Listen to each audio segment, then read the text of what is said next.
Johera mag Azimio ne obago rapar e gwenge mamoko mag paro ji manoseyudo hinyruok kata wito ngimagi e ng'anyo. Counties kaka Siaya, Migori, Homa Bay, Nakuru kod mamoko ne jopiny omoke misuma kod pedho maua bende. George Juma miyowa ler.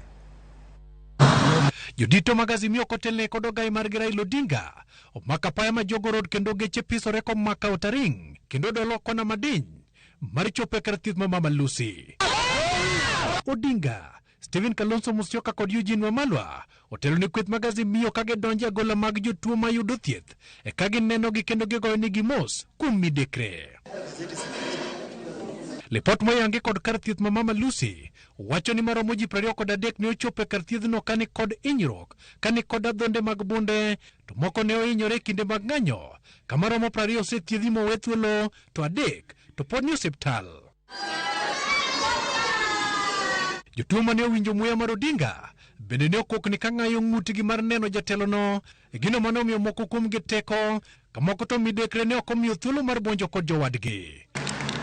Azimio ne ochako wuok kendo chopo osiptal mar Kenyatta National Hospital e kama ne gichopo e gola mag jotuo e kendo cholo mos mar gende jotuo man kod rem kalore kod adhonde mag magina.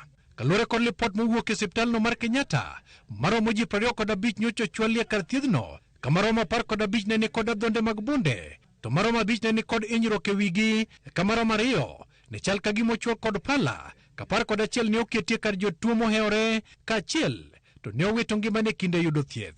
Odinga oweyo jotuo kod ote mar biro dhi nyime kod sundo sirkal mar fungo pek mar ngima. Sisi tunataka amani.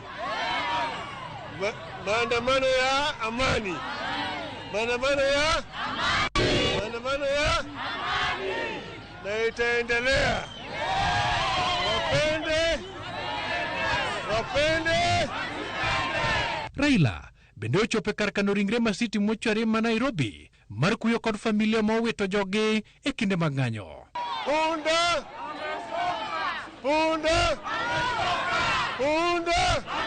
Azimio ne otieko odiochieng' apisi ma Jaramogi Oginga Odinga Foundation e kama ne gibage alam. Baba, katika jina la mwanao Yesu Kristo, e pedho maua kod moko musuma kaka rapar.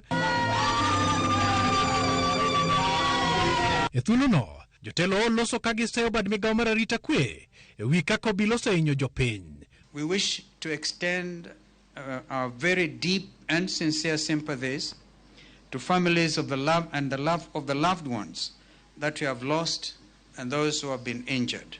There are a lot more people that have since lost their lives in the hands of the police. Over 30 victims was shot at the back of his head.